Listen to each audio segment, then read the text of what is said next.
Assalamualaikum warahmatullahi wabarakatuh. Innal hamdalillah nahmaduhu wa nasta'inuhu wa nastaghfiruh wa na'udzu billahi min sururi anfusina wa min sayyiati a'malina. Man yahdihillahu fala mudilla lahu wa man yudlil fala hadiya lahu. Wa asyhadu an la ilaha illallah wahdahu la syarika lah wa asyhadu anna Muhammadan abduhu wa rasuluh. Allahumma salli wa sallim wa barik ala nabiyyina Muhammadin sallallahu alaihi wa ala alihi wa ashabihi wa man tabi'ahum bi ihsanin ila yaumiddin, amma ba'd. Puja dan puji syukur kita panjatkan kehadiran Allah atas nikmat yang Allah karuniakan kepada kita pada malam yang berbahagia ini, berjumpa kembali dalam keadaan sehat walafiat. Salawat dan salam semoga selalu dilimpahkan kepada junjungan kita baginda Nabi Muhammad sallallahu alaihi wasallam beserta seluruh keluarganya, keturunannya, para sahabatnya, dan juga seluruh pengikutnya hingga tegaknya hari pembalasan.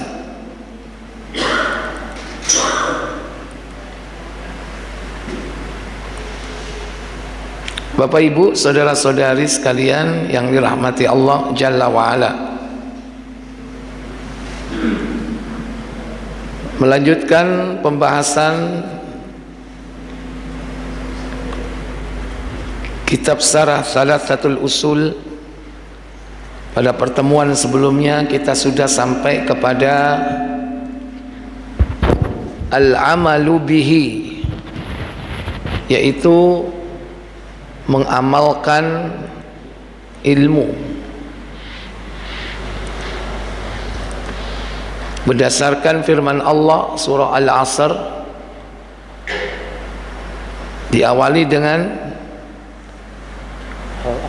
al-ilmu, berada pada posisi kalimat ilal ladina amanu, kemudian amal yaitu wa amilus salihat, mengerjakan amal soleh, wa tawassaw bil haq, pesan memesan untuk menegakkan kebenaran, itu adalah dakwah, mengajak kepada Allah dan Rasulnya. Baru watawassaw bis sabr, yaitu bersabar terhadap segala macam gangguan yang dihadapinya.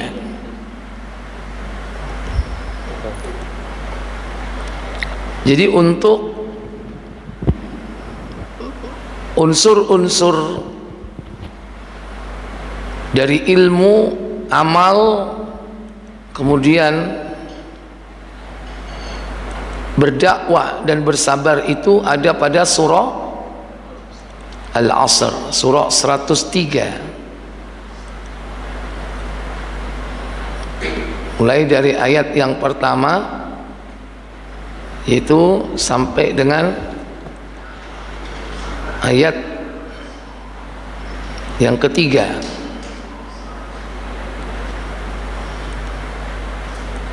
Wal 'asr, demi masa, demi waktu, innal insana lafi khusrin, sesungguhnya manusia itu berada pada kerugian, illal ladina amanu, kecuali orang-orang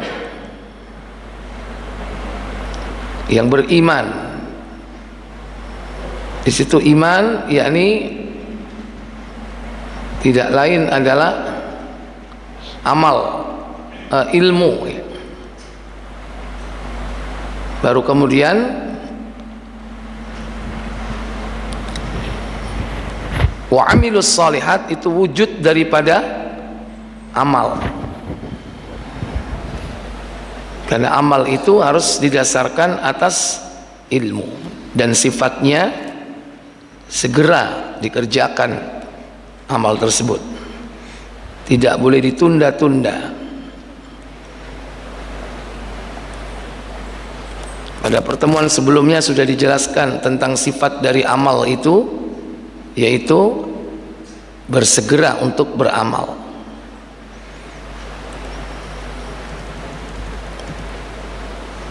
Sebelum datang fitnah yang akan membuat manusia nanti terperdaya, sehingga puncaknya seseorang beriman bisa menjadi murtad karena tidak segera mengamalkan ilmu.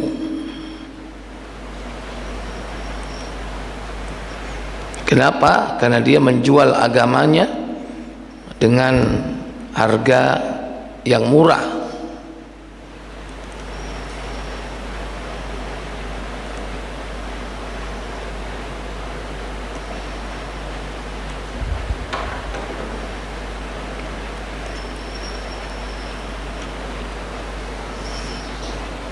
Ya, ini yang dibawa atau yang dinukil oleh Syekh Muhammad bin Abdul Wahab dalam menjelaskan tentang 4 fase manusia itu: ilmu, amal, dakwah, dan sabar. Kemudian sampailah pada penjelasan tentang rincian apa itu watawasau bil haq, yaitu berkaitan dengan dakwah, pesan memesan untuk menegakkan kebenaran. Watawasau bil haq ini kaitannya dengan apa? Dengan dakwah.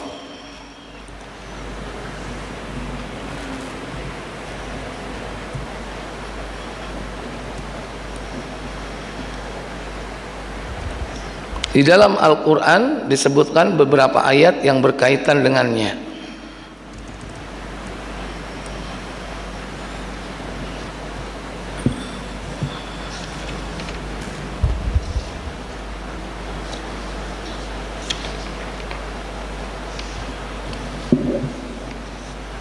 Ats-tsalitsah, yang ketiga, ad-da'watu ilaihi, yaitu berdakwah, mengajak kepada Allah. Mendakwakan apa di sini? Mendakwakan ilmu, karena ilmu sudah jelas. Ilmu yakni yang dimaksud ilmu syar'i. Mendakwakan ilmu syar'i. Dan Allah sendiri memiliki sifat yakni al-ilmu. Ai ad-da'watu ila ma jaa'a bihi ar-rasul sallallahu alaihi wasallam min syari'atillahi ta'ala ala maratibiha ats-tsalatsa, yaitu dakwah menuju kepada apa yang dibawa oleh Rasul berupa syariat Allah Ta'ala sesuai dengan kedudukannya.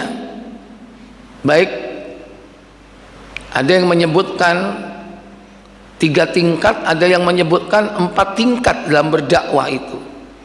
As-salasa awil arba' allati dzakaraha Allah azza wa jalla fi qawlihi ta'ala, sebagaimana disebutkan oleh Allah Ta'ala, yaitu di dalam surah An-Nahl, surah yang ke-16 pada ayat yang ke-125, di mana Allah tabaraka wa ta'ala berfirman dalam ayat tersebut, ud'u ila sabili rabbika bil hikmati wal mau'izatil hasanah wajadilhum billati hiya ahsan inna rabbaka huwa a'lamu biman dhalla an sabilihi wa huwa a'lamu bil muhtadin. Apa kata Allah Jalla wa Ala?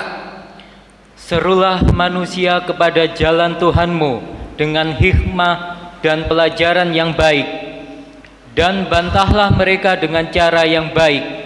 Sesungguhnya Tuhanmu, Dialah yang lebih mengetahui tentang siapa yang tersesat dari jalannya, dan Dialah yang lebih mengetahui orang-orang yang mendapat petunjuk.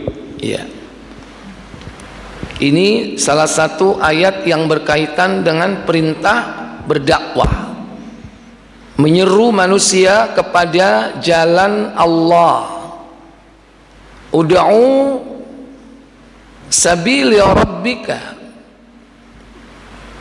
ajaklah manusia menuju kepada jalan Rabbmu. Nih perintahnya. Pertama, bil hikmati, dengan hikmah. Mohon dibuka tafsir Ibnu Katsir ayat ini, apa yang dimaksud dengan hikmah. Kemudian wal mau'izatil hasanah, tahap kedua, yaitu dengan memberikan pelajaran yang baik, namanya mau'idhah hasanah. Pernah dengar kalimat itu? Mau'idhah hasanah? Sering. Marilah kita dengarkan mau'idhatul hasanah dari Ustadz Fulan. Nah, pernah? Sering. Ini tahap kedua, tahap yang paling bagus. Tingkat pertama ini dengan hikmah, yang kedua dengan mau'idhah hasanah, baru kemudian yang ketiga yaitu jidal. Apa jidal? Berdebat, membantah. Seandainya mereka tidak mau menerima, kemudian ada penentangan, maka dibantah, tapi dengan bantahan yang baik. Wajadilhum billati hiya ahsan, bantahlah mereka dengan cara yang terbaik. Baik, baca tafsirnya. Allah Subhanahu wa ta'ala berfirman, seraya memerintahkan Rasulnya Muhammad sallallahu alaihi wasallam agar menyeru umat manusia dengan penuh hikmah. Ibnu Jarir mengatakan, yaitu apa yang telah diturunkan kepada beliau berupa Al-Quran dan As-Sunnah serta pelajaran yang baik, yang di dalamnya berwujud larangan dan berbagai peristiwa yang disebutkan agar mereka waspada terhadap siksa Allah Ta'ala. Ya, jadi yang diserukan itu adalah apa yang dibawa oleh Nabi. Makanya di sini disebutkan maja'a bihir rasul min syari'atillahi ta'ala, itu dari syariat Allah Ta'ala yang dibawa oleh Rasulullah Muhammad SAW, yang berisi di dalamnya apa? Perintah dan larangan. Bisa jadi termasuk yakni al-wa'ad dan wa'id, yaitu janji dan ancaman. Al-wa'du dan al-wa'idu, janji dan ancaman. Janji apa? Surga. Ancaman apa? Neraka. Baik, lanjut. Firman-Nya, dan bantahlah mereka dengan cara yang lebih baik, yakni barang siapa yang membutuhkan dialog dan tukar pikiran, maka hendaklah dilakukan dengan cara yang baik, lemah lembut serta tutur kata yang sopan. Ya, itu berkaitan dengan metode dakwah. Seandainya harus membantah, maka diperintah membantah dengan cara yang baik, yang lembut, dengan tutur kata yang bagus. Kemudian hal ini sebagaimana juga Allah sebutkan dalam firman-Nya yang lain, dan janganlah kamu berdebat dengan ahli kitab, melainkan dengan cara yang paling baik, kecuali dengan orang-orang zalim di antara mereka, dan ayat seterusnya. Ya, jadi disebutkan di situ secara spesifik. Biasanya yang suka ngebantah siapa? Ahlul kitab. Siapa ahlul kitab? Yahudi dan dan Nasrani, suka bantah.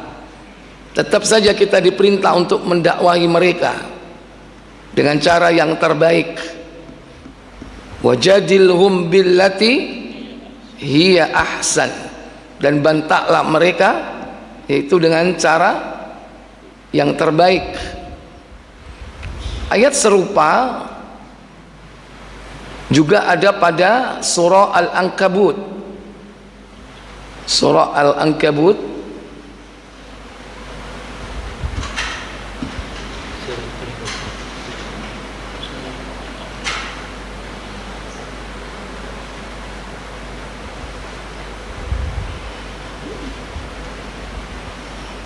surah yang ke 29, yaitu pada ayat yang ke 46. Oh enggak.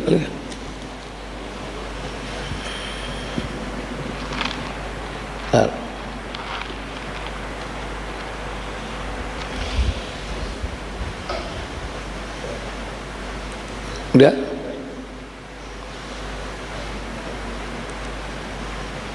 Allah tabaraka wa ta'ala berfirman di ayat 46 dalam surah Al-Ankabut, mirip dengan ayat 125:16. Kata Allah Jalla Jalaluhu, wa la tujadilu ahlal kitabi illa billati hiya ahsan illa alladhina zalamu minhum wa qulu amanna billadhi unzila ilayna wa unzila ilaykum wa ilahuna wa ilahukum wahid wa nahnu lahu muslimun.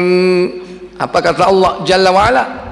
Dan janganlah kamu berdebat dengan ahli kitab, melainkan dengan cara yang paling baik, kecuali dengan orang-orang zalim di antara mereka. Dan katakanlah, kami telah beriman kepada kitab-kitab yang diturunkan kepada kami dan yang diturunkan kepadamu.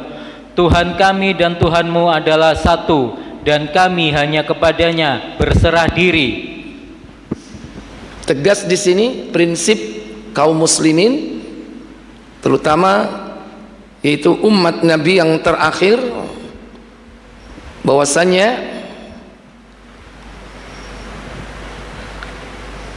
kita tetap mendakwahi mereka untuk mengikuti agama Islam, yaitu agama tauhid, sementara mereka sudah mulai menyimpang dengan berbagai macam alasan yang mengatakan Uzair sebagai anak Allah atau Isa putra Maryam sebagai anak Allah.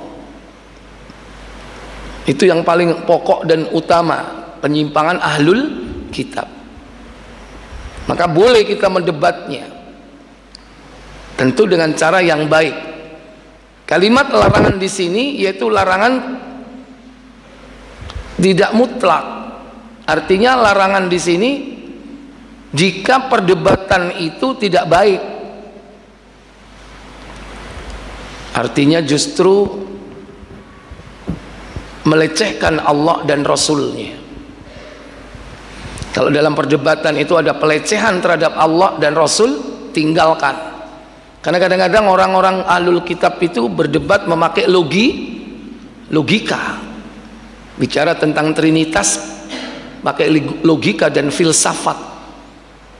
Demikian pula orang-orang Yahudi.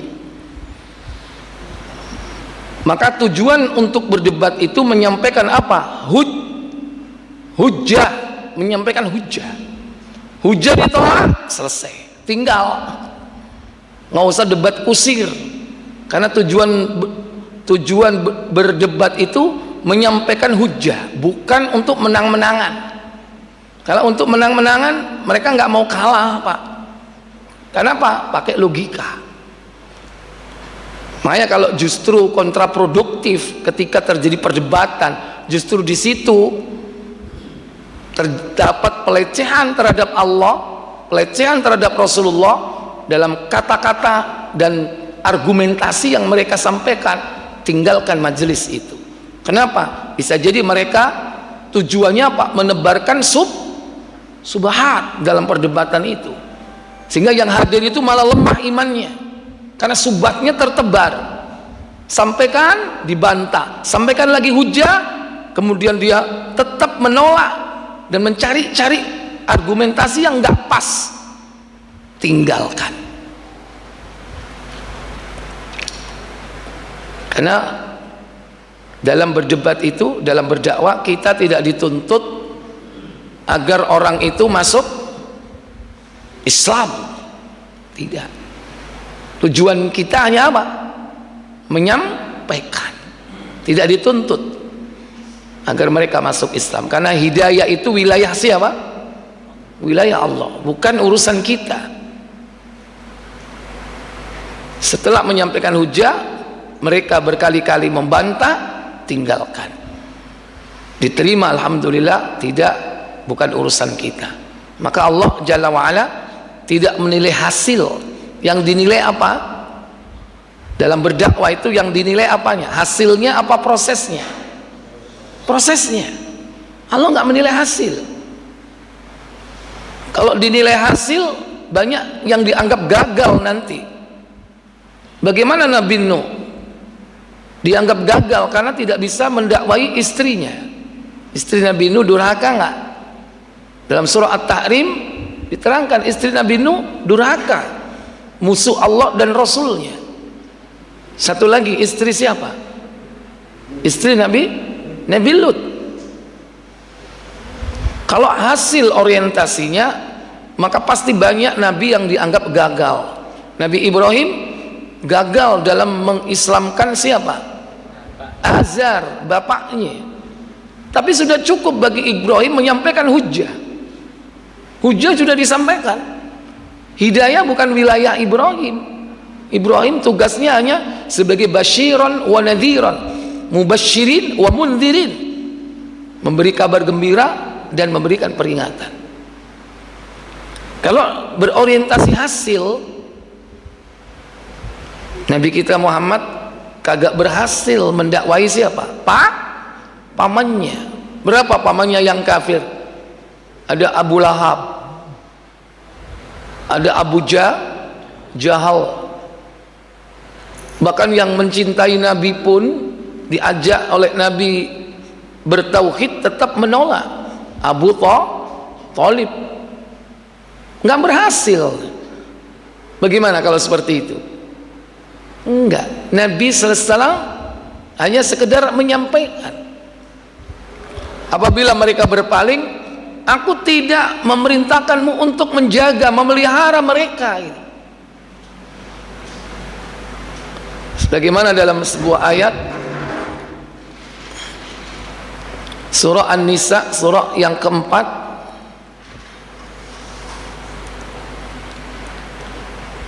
itu pada ayat yang ke-80 misalnya, Allah tabaraka wa ta'ala berfirman, man yuti'ir rasul faqad ata'a Allah wa man tawalla fama arsalnaka alaihim hafidha. Apa katanya?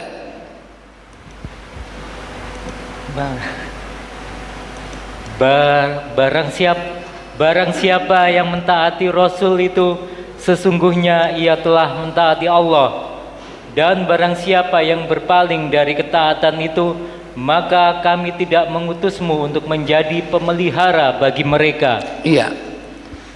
Fama arsalnaka alaihim hafidha.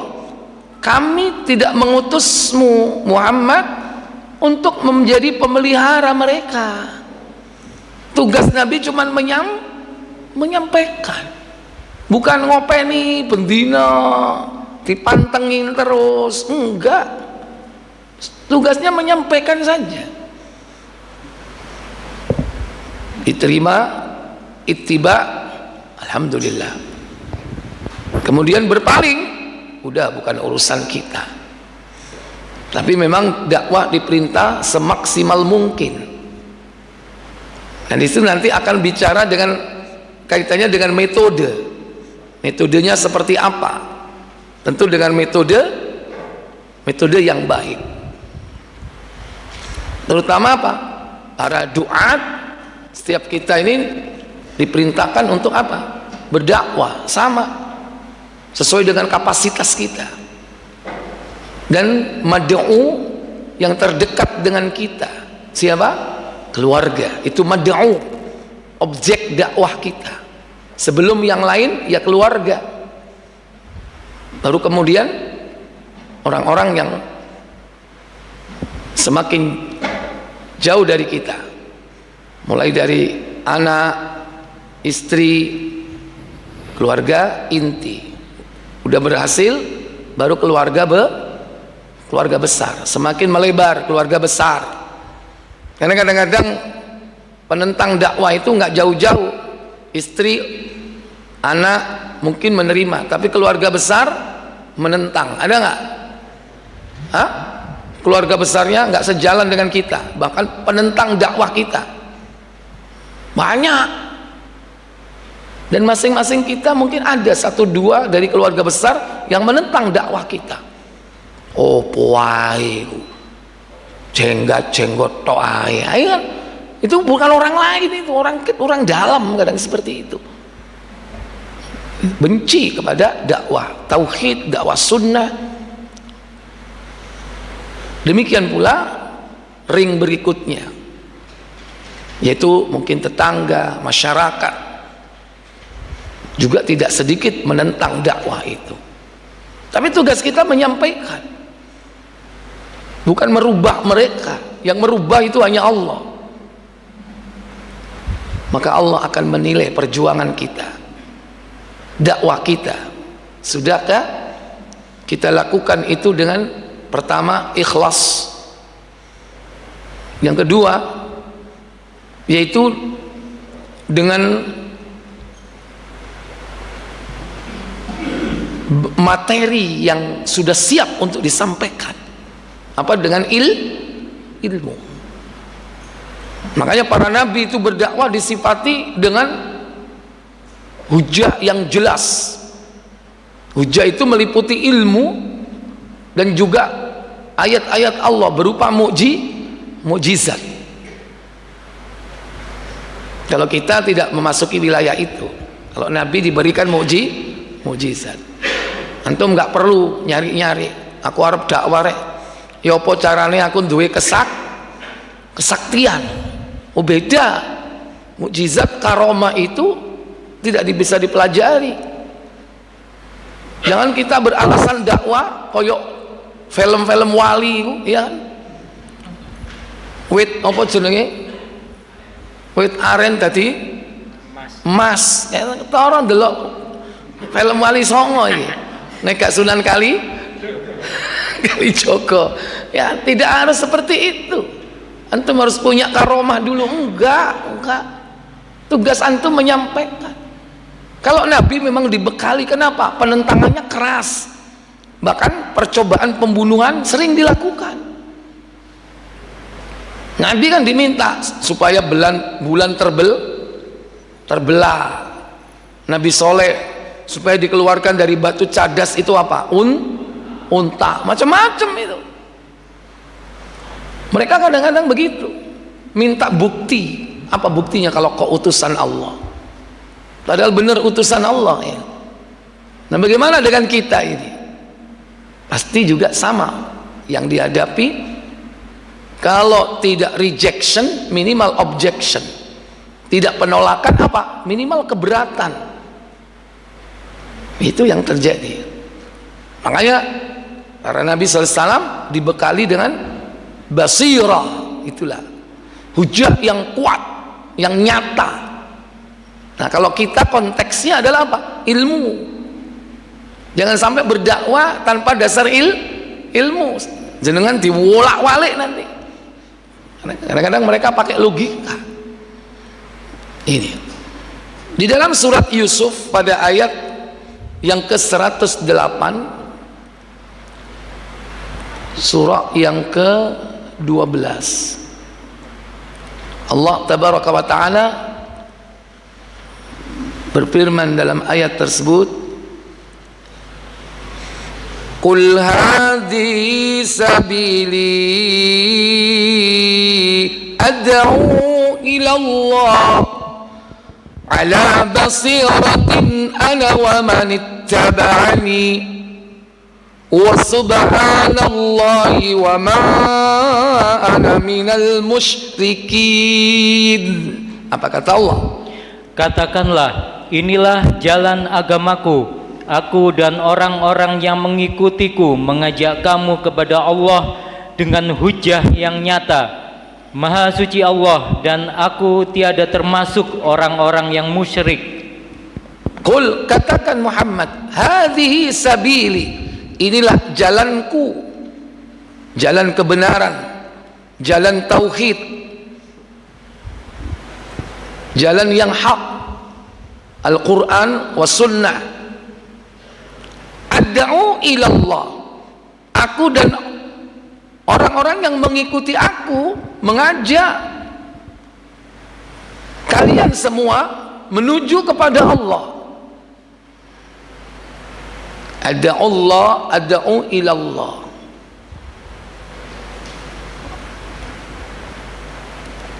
Ana wa manittaba'ani, aku dan orang yang mengikuti aku, para sahabat dan siapapun orang-orang sesudahnya.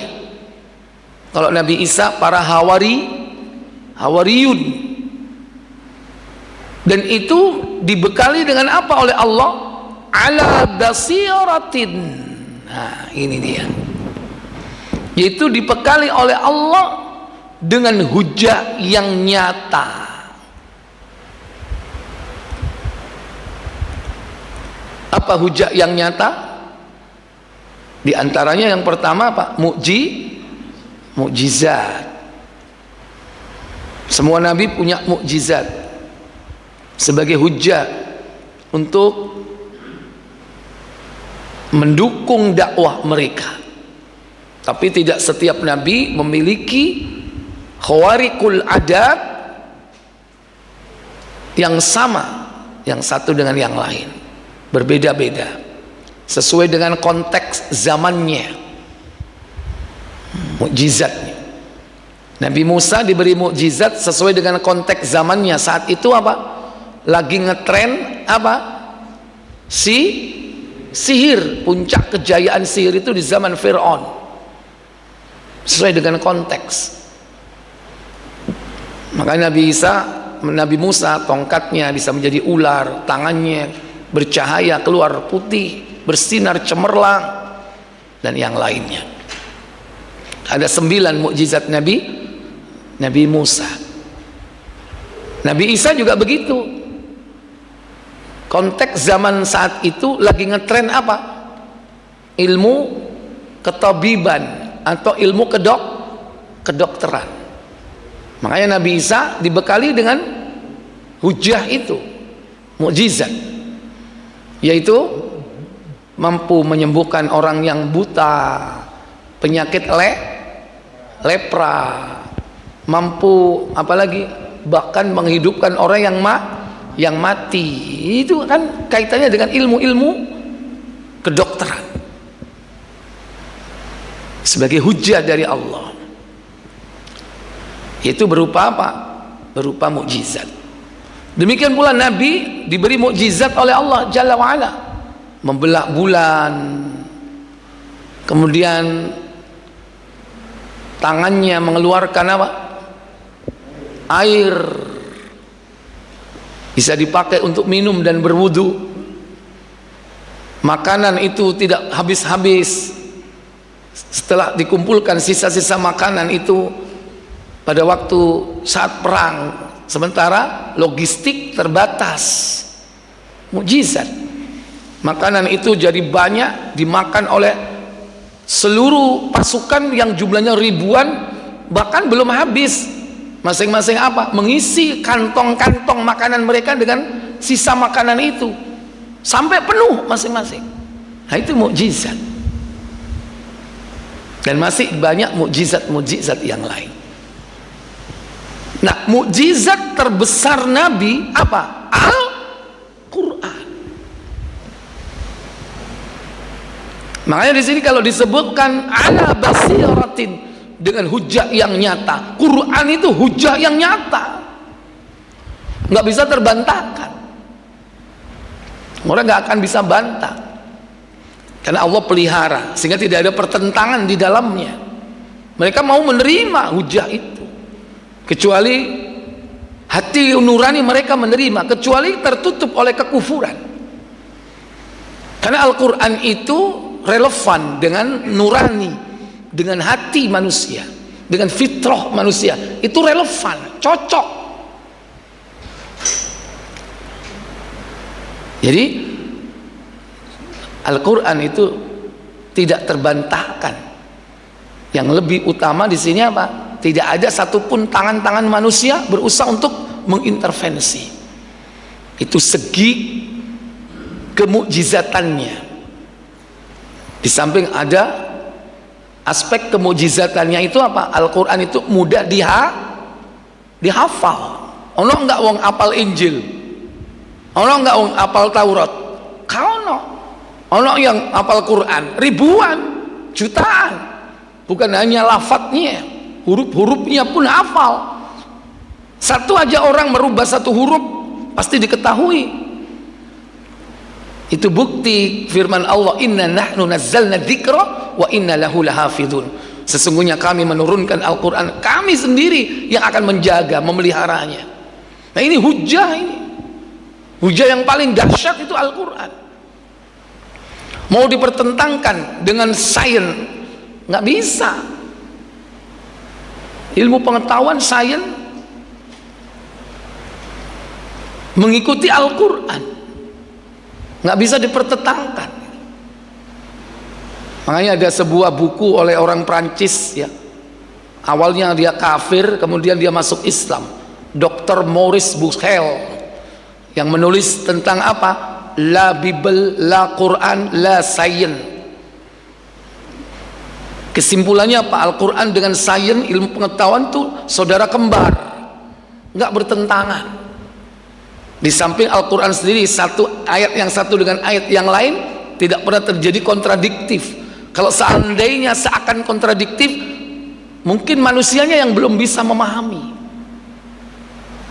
karena sumbernya sama, satu dari Allah Jalla Jalaluh. Nah, kita pun demikian, berdakwah itu harus punya konten ini, harus memiliki perbendaharaan Al-Quran dan As-Sunnah yang cukup. Jangan berdakwah ngajak uang, ayo kita sholat berjamaah. Memang wajib. Lu kok bisa wajib di dalile? Jare ustadku. Kalau jare ustad itu orang percaya atau tidak? Nggak percaya. Ikulah ustadku sece mana ya? Nah itu masing-masing dua ustad kok. Akhirnya didu ustadmu ngene kan? Ustadku sece. Dalil itu bukan ustad, bukan kata kiai, kata ulama, kata ustad, ustazah, bukan. Itu bukan dalil. Dalil itu qala Allah wa qala Rasulullah, itu dalil. Jangan kata ustad. Makanya antum kalau habis ngaji kemudian mengajak orang lain untuk ngaji atau untuk mengamalkan sebuah ilmu, jangan kata ustad. Nggak boleh ngomong gitu itu. Antum pasti akan dibalik. Makanya kita harus yo titik-titik belajar dalil lah. Ngono lho. Nek gak apal yo ngerpek yo gak apa-apa.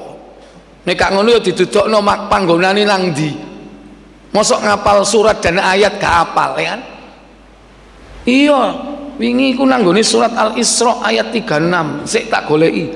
Ah, baru didudukno. Enggak masalah. Kan jelas gitu loh. Jangan katanya. Kata ustadz ini, kata ustadz itu. Itu bukan dakwah kalau seperti itu. Makanya dakwah itu dengan hujah yang nyata. Hujah yang nyata apa? Al-Quran wa Sunnah. Ya. Ini bicara tentang isi, konten. Jadi dai-nya ikhlas, ya. Kemudian dia memiliki konten apa? Harus memiliki ilmu sebagai hujah yang nyata. Baru nanti bicara metode. Perlu itu metode yang bagus. Karena banyak dakwah itu mental gara-gara metodenya salah. Diantem kromo wong dianggap podo ya. Dakwahi wong sing perguruan tinggi mbek wong SD CJ enggak? Halo? Ya lain. Itu baru urusan duniawi ya. Belum lagi keimanan. Iman yang sudah mapan atau orang yang sudah lama dia berislam dengan yang masih baru beda. Baik. Wal basiratu takunu fi ma yad'u ilaihi bi ayyakuna ad-da'iyah 'aliman bil hukm syar'i. Yang dimaksud dengan basirah di sini yaitu di mana seorang dai menyeru manusia kepada Allah tabaraka wa taala. Para dai itu harus dibekali dengan ilmu bil hukm syar'i, tentang hukum-hukum syariat. Jangan kosongan. Makanya perlunya ngaji kita ini apa? Di sini apa? Memperbanyak perbendaharaan ilmu. Jadi kok mulai kepethuk bojo, kan gak mesti melok bojone iki kan? Gak melok kan? Kepethuk bojo. Alhamdulillah tadi dapat satu ilmu. Ternyata seorang istri itu boleh berzakat kepada suami. Iya ta? Iya ma. Tapi tidak berlaku sebaliknya ma. Suami itu tidak boleh berzakat kepada istri. Cenai.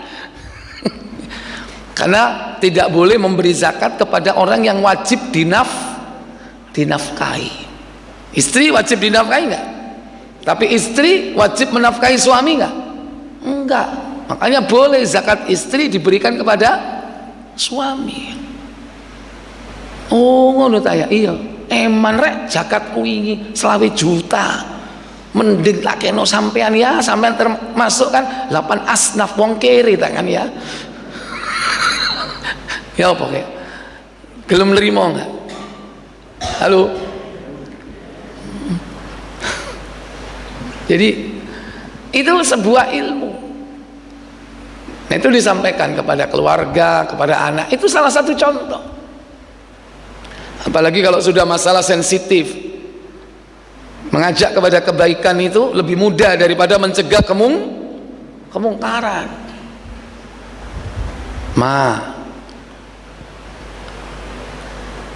Wis cukup nang omah wae.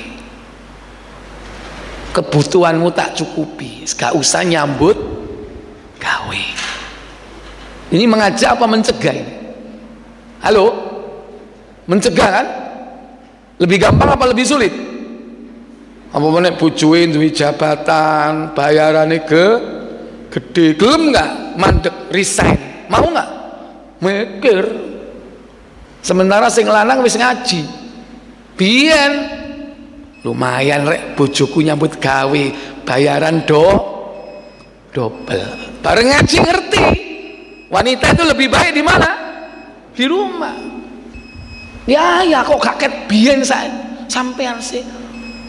Biyen aku sik golongan piro? Saiki aku wis golongan 4. Apa? D. Nek aku resign, aku gak oleh pensiun. Wis gak apa-apa, Ma. Alhamdulillah. Saiki rezekiku lancar, bisnisku moncer. Mama resign aja. Soalnya madorotnya banyak. Mama itu kalau kerja guyon, cekikian nang kantor mbek kanca lanang. Nggih napa mboten?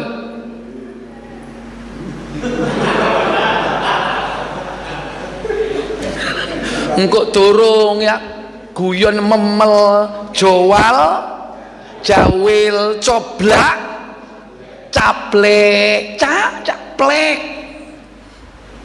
Realitas enggak itu di kantor? Halo? Kalau sudah campur kerja laki perempuan. Halo? Ojo pura-pura menengahi sampean.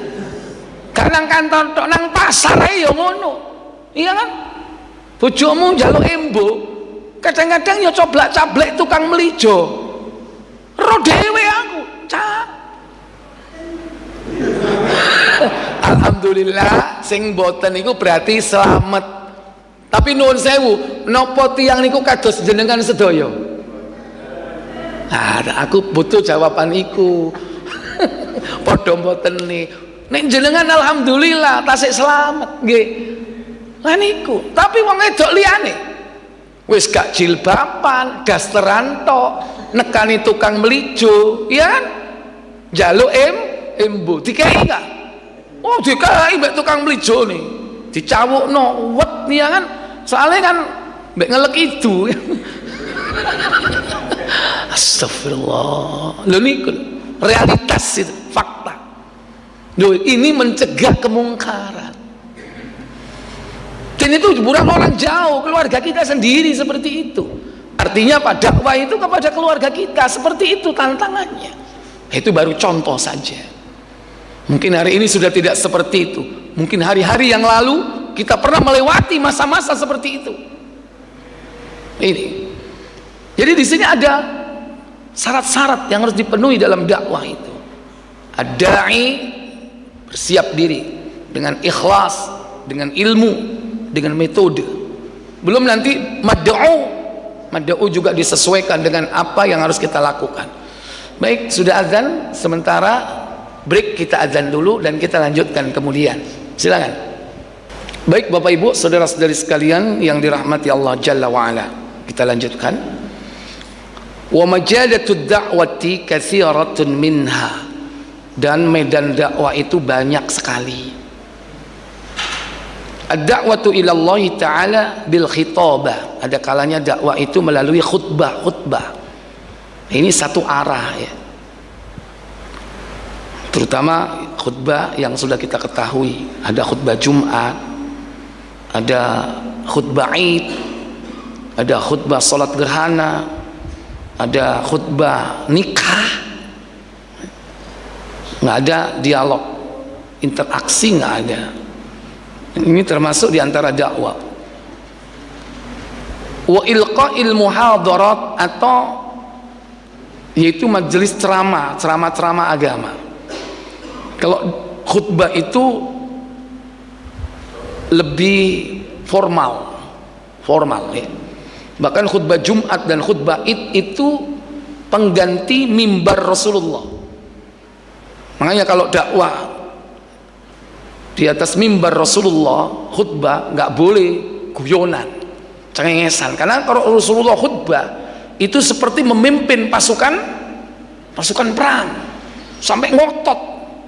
Nah, kalau dai berkuar-kuar, ya sepaneng ngotot, itu memang benar itu seperti itu. Harus keras. Pemenek jamaahnya pegel kabeh, ya kan? Nek khutbah assalamualaikum, ya kan? Iku pasti sing ngrungokno longgo langsung. Apa meneh Jumatan itu rata-rata yang datang ya dari kerja dinas luar, pegel kena AC langsung ngantuk, wes anteng iku. Makanya tidur yang paling nikmat tidur ketika khutbah Jumat. Sampai dewe tahu ngerasakno, iya kan? Makanya nek iso iku Jumat iku prei gak nyambut gawe. Karena alasannya itu pegel rek aku mari dinas rono, dinas rene. Mestinya libur. Kalau libur bagaimana? Persiapannya matang. Kalau perlu tidur dulu sebelum sholat Jumat. Tidur jam 9, bangun jam 10. Atau tidurlah secukupnya. Jadi waktu khutbah itu metentang mendeli. Ini kan gak rata-rata, apalagi masjid pinggir jalan. Sing sholat kan banyak orang-orang kerja. Tidur, nek gak komat gak tangi. Kadang ono sing ditangi ini lo gak tangi. Wis ikoma, cak, wis anu saking ya itu tadi khusyuknya. Nah itu juga dakwah formal. Beda dengan ceramah lebih apa namanya, lebih rileks, lebih ya nggak formal ya. Bahkan terjadi dialog, bisa terjadi. Wa minha ad-da'watu ilallahi bil maqalat, yaitu dakwah dengan makalah-makalah, dengan tulisan-tulisan. Itu juga termasuk dakwah. Karena kemampuan orang berdakwah ada yang sifatnya verbal, Ada yang sifatnya itu dengan tulisan, silakan berdakwah. Itu bagian daripada dakwah. Wa minha ad-da'watu ilallahi bihalaqatil ilmi. Atau berdakwah melalui halaqah ilmu seperti ini. Halaqah ilmu. Mengkaji ayat-ayat Allah, sunnah-sunnah Rasulullah. Ini halaqah ilmu. Dan banyak kita jumpai halaqah di Masjidil Haram, di Masjid Nabawi. Makanya nek umroh ojo sampai kita ini hanya sekedar rekreasi. Bahkan jangan hanya sekedar ibadah umroh saja. Para salafus soleh mereka kalau kesempatan ke Mekah, ke Madinah apa? Menghadiri majelis ilmu. Ustadz gak ro bahasane, gak apa-apa, yang penting lungguh ambek ngowo. Nah iya kan, ini ngambil berkahnya apa? Majelis ilmu. Syukur-syukur sekarang sudah ada majelis ilmu berbahasa Indonesia di pintu 19. Dulu pernah dibimbing Ustadz Firanda, pernah dibimbing oleh Ustadz Abdullah Roy. Terakhir ini siapa? Ariful Bahri dari Sumatera, dari Bengkulu. Masih hari ini masih tetap dibimbing sama mereka. Ya ini mahasiswa-mahasiswa yang sudah doktor di situ diberi kesempatan, dan tidak semua doktor itu diberi kesempatan. Karena Pak sudah dipilih yang memiliki kapasitas ilmu yang cukup dan juga metode penyampaian yang lembut, ya kan? Semua dipilih lah, semua unsur. Jadi nggak ada alasan untuk tidak hadir di majelis ilmu. Ini wa minha ad-da'watu ilallahi bit-ta'lifi wan nasyriddin, yaitu dengan cara tujuannya mengumpulkan semua metode itu dalam rangka menolong agama Allah. Wa minha ad-da'watu ilallahi fil majlisi al-khassah. Ada kalanya juga dakwah itu mengajak kepada Allah di dalam majelis-majelis khusus. Ada yang sifatnya umum, ada yang sifatnya khusus. Mungkin majelis ibu-ibu, para wanita itu khusus. Kalau jamaah laki bisa diikuti oleh akhwat. Kalau pengajian khusus akhwat, cok melok-melok pak, ya, cok iri, karena biasa jadi bahas masalah khusus kewanitaan. Kadang-kadang apa? Kadang-kadang ya ibu-ibu jamaah perempuan itu malu menanyakan kepada yang Ustadz ikhwan, kadang butuh apa? Ustazah. Nek sing ngei taklim ustazah, lapo sampean melo? Iya kan? Ini taklim loh, jelas Quran. Lah sing lebih nemen lagi, wis nanggone kampung, nang panggung, wedok ceramah. Ada nggak seperti itu? Iya, sampean mantuk-mantuk, mbek domblong ini. Soalnya apa? Mari ngono ana qasidai perdamaian, wis klop sudah. Makanya teko ngarep dhewe sampean ya. Direwangi sampai bengi ya itu. Tidak seperti itu. Dakwah itu. Enggak ada perempuan dakwah naik panggung ini. Lebih mulia seorang wanita itu di rumah, nyambel, ngulek gawe bojone, duduk ceramah umum nang gone kampung, nang gone desa, didelok wong akeh. Lebih mulia di rumah mijeti bojo. Nggih napa mboten, Bu? Mana ngene kok gak krungu swarae. Padahal bendina ngulek. Nah, gitu. Jadi silang. Fa idza jalasal insanu fi majlisi fi da'watin. Dan apabila dia duduk seseorang itu di majelis dakwah, mathalan fahada majalad lid-da'wati ila Allah azza wa jalla, maka berarti dia tepat berada di wilayah medan dakwah. Walakin yanbaghi an takuna ala wajhi la milal fihi wala ithqal. Hendaknya dakwah itu harus memiliki sisi keutamaan, yaitu tidak membosankan dan tidak memberatkan. Jadi itu kaitannya dengan metode, tidak memberatkan dan tidak membosankan. Demikian pula wa yaksulu hadza bi ayyridad da'iyah mas'alatan ilmiyah alal jalisin. Hendaklah dalam berdakwah itu juga ada metode pemberian pertanyaan secara ilmiah kepada para hadirin yang ikut dalam dakwah tersebut atau di majelis ilmu tersebut. Thumma tabtadil munaqashah wa ma'lum anna al-munaqashata was-su'al wal jawab lahu daurun kabirun fi fahmi ma anzalallahu ala rasuli wa tafhimih. Dan juga perlu diadakan munaqashah. Ini metode. Apa munaqashah? Ujian.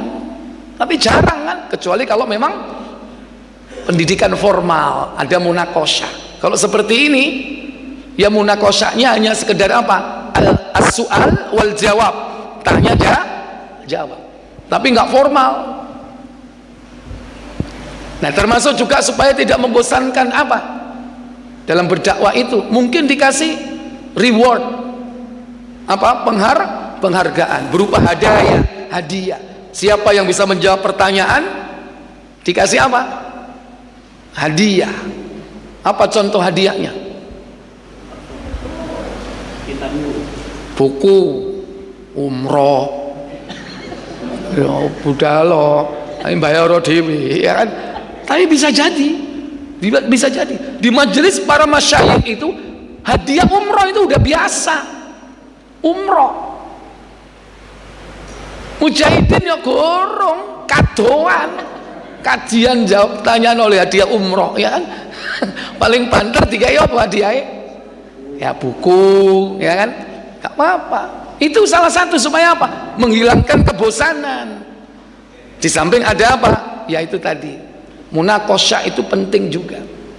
Kalau orang barat kan untuk membuat sebuah penilaian kategori dakwah ini berhasil sampai sejauh mana, ada pre-test dan post-test. Nah, di kitab para ulama itu di bagian akhir itu mesti ada pertanyaan-pertanyaan yang perlu diajukan kepada para tulab, para penuntut ilmu. Itu penting itu. Mungkin suatu saat seperti itu. Suatu saat, ya kan? Kalau sudah lama, silakan. Hari ini ada 3 pertanyaan. Siapa yang bisa jawab akan mendapatkan door prize. Nah, panitia siap menyediakan apa? Door prize. Ini. Ya. Jadi ini ikhwatal iman, azani Allah wa iyyakum. Intinya bahwa dakwah ini kewajiban kita secara pribadi. Masing-masing dari kita ini wajib berdakwah sesuai dengan kapasitas kita. Jelaskan kalimat yang sering kita dengar, balighu anni walau ayat. Sampaikan dariku walaupun 1 ayat. Tapi tentu jangan mengandalkan 1 ayat saja. Itu harus diperbanyak ayatnya, juga sunnah hadisnya diperbanyak sebagai hujah yang nyata, yang tak terbantahkan. Kalau ada yang membantah terhadap hujah itu yang sudah jelas, sharih, qat'i, pasti, baik kepastian hukum dan konsekuensinya, maka bukan wilayah kita untuk memaksakan diri agar dia menerima dakwah kita. Serahkan kepada siapa? Kepada Allah tabaraka wa ta'ala.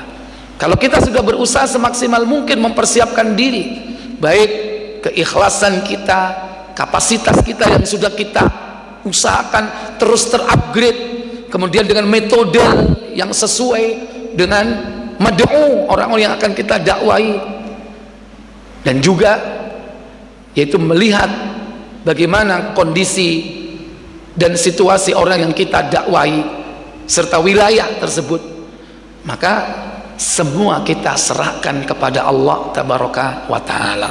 Wallahu a'lam. Mungkin ini yang bisa saya sampaikan. Insya Allah yang akan datang kita akan lanjutkan sedikit lagi tentang dakwah, dan kita akan memasuki juga yakni unsur atau tahap yang keempat, as-sabru alal adzafi, sabar di dalam menghadapi berbagai ujian yang kita hadapi, baik dalam menuntut ilmu, mengamalkan ilmu, lebih-lebih yang paling membutuhkan usaha yang lebih keras, yaitu apa? Bersabar ketika mendakwahkan ilmu. Wallahu a'lam. Baik Bapak Ibu saudara sekalian, sebelum saya tutup, saya akan beri kesempatan tanya jawab 1-2 penanya. Silakan, singkat saja, monggo.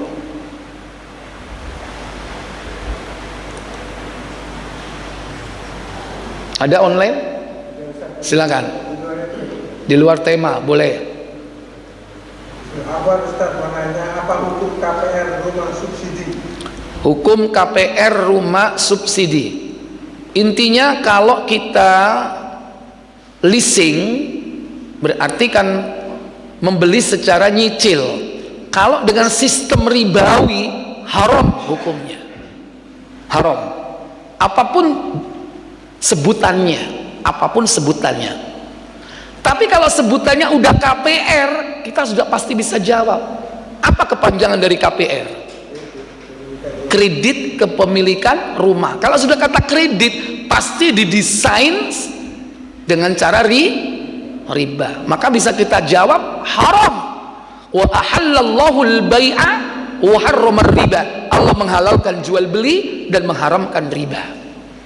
Jelas Al-Quran Al-Baqarah 275 ayatnya. Maka kalau riba haram, maka cara yang dilakukan supaya halal dengan cara bagaimana? Jual beli. Baik, bisa jadi jual beli itu dengan apa?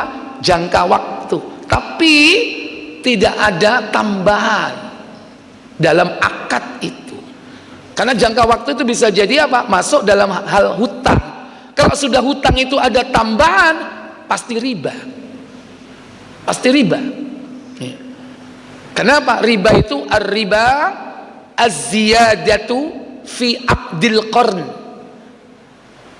Riba itu adalah tambahan di dalam akad hutang piutang. Akad hutang piutang kalau ada tambahannya itu riba. Baik tambahan itu berupa uang atau berupa barang, bukan uang. Nyelang 1 juta, balik 1 juta plus OT-OT sak kresek. Riba itu tambahan apapun, bukan hanya duit, materi juga, plus voucher, nggak boleh ada tambahan. 1 juta ya 1 juta, selesai. Itu baru nggak riba. Atau apa? Bukan barang, tapi jasa, masuk. Utang 1 juta, balik 1 juta, tetap, tapi plus pijet. Kenapa? Karena sing diutangi tukang pijet. Cak, biasanya aku nek mijet wong iku 2 jam 200.000. Jadi sampean aku nyelangi duit balike pancet 1 juta, tak balikno sampean 1 juta. Tapi sampean saiki tak pijet 2 jam, riba. Itu sistem seperti itu sudah jelas. Definisi para ulama sudah terang. Nah ini. Nah kalau kita mau jual beli dengan tempo, dalam Islam ada sistem atau akad yang bernama murabahah. Murabahah masih boleh karena tidak berdasarkan bunga. Antum beli rumah seharga 100 juta dijual 120 juta dengan cara mengangsur. Ini namanya apa? Murabahah. Angsurannya ya terserah. Mau tiap angsuran sama atau tidak, sing penting kon nyicil berapa bulan, berapa tahun, yang penting totalnya 120 juta. Selesai. Itu murabahah. Nah, wah itu. Nggih, wallahu a'lam. Saya pikir cukup. Semoga lain kali dijelaskan tentang sistem riba yang lain. Wa akhiru da'wana walhamdulillahirabbil alamin. Subhanakallahumma wa bihamdik asyhadu an la ilaha illa anta astaghfiruka wa atubu ilaik. Wassalamualaikum warahmatullahi wabarakatuh.